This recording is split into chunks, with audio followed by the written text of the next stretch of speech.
Everything made sense in my head. The thoughts and words flowed seamlessly together. I knew exactly how I felt right now. Despite my ongoing efforts to repress those thoughts, Amanda's innocuous question had brought them forward again.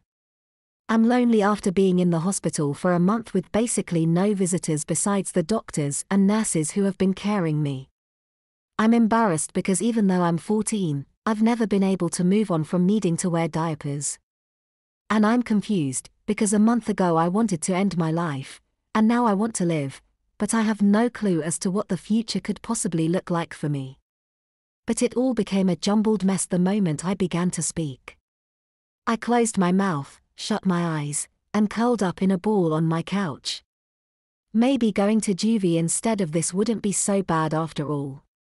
With my eyes closed and my mind all wrapped up in my own thoughts, I didn't notice that Amanda had taken a seat on the couch until she was sitting next to me with her arm tight around my shoulder.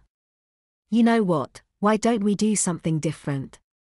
It's only the first session after all. I opened my eyes and nodded, though I didn't turn to look at her. Do you like to play video games? I don't know. Annabelle, you need to help me out a little. I'm sure you know if you like video games or not. And if you don't, that's okay. We can find something else to do. How I am supposed to explain to her that I had never been allowed to play video games? Well, besides that one time. I felt really embarrassed.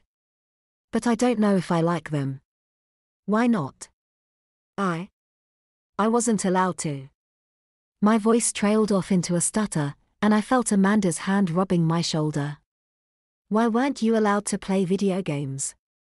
The laughter started with a brief giggle, but I couldn't get it under control. In a few seconds I was laughing so hard that I was crying. This situation wasn't supposed to be funny, but the absurdity and irony of it was more than I could deal with. I gave a better explanation to Amanda a minute later when I finally managed to compose myself. She said video games caused kids to be violent. You know, Columbine and all that stuff. I don't think there is much truth to that, Amanda said. Humans started being violent long before video games were invented. I'll get the Wii set up and we can play for a bit, okay?